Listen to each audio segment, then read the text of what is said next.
Orere ndugamano ya UTONGORIA wa University ya Nairobi ithiete na mbere na gwakiriria yegie kwamurwo kwa murugamiriri munene wa thukuru uyu Prof Kiama na igoti gucoka kurugamia itua ria magoha ria guteaniria kwamurwo gwake kwa ihinda. Kiama ni athiete na mbere na kwihanda umuthi agitongoria igomano igiriirie gutanyitwo gutongoria ni uria urari murugamiriri munene wa ihinda thukuru-ini ucio Prof Isaac Mbeche. Prof Kiama atongoririe kigomano kia mbere rucini kuria aririirie mogaruruku ma riera na kuria heanire ndumiriri yake igie riera maundu maria maturigiceirie na njira iria ingihũthirwo kuhurana na mogwati maria mangiumana na kugaruruka kwa riera. This important occasion of the third symposium on climate change adaptation under the theme Africa 2030, strengthening the capacity of African countries to handle the challenges of changing environment.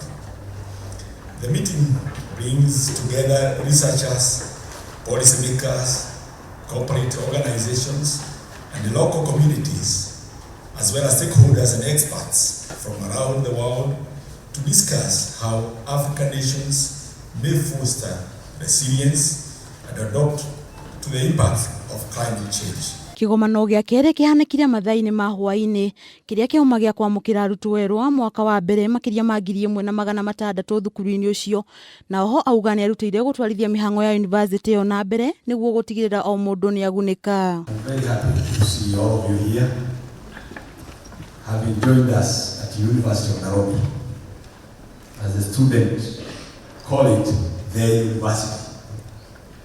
So you're welcome here. And also to congratulate you for working so hard to be admitted to this university. This is a premier university, center of excellence in academics. Riu UTONGORIA wa University no wikigeri-ini kuona minister wa githomo ni areganite na kwamurwo kwa Prof Kiama indi ni athiete na mbere na kurutira university yo wira. Handu-ini ha Kameme TV getwo Nduta wa UTONGORIA.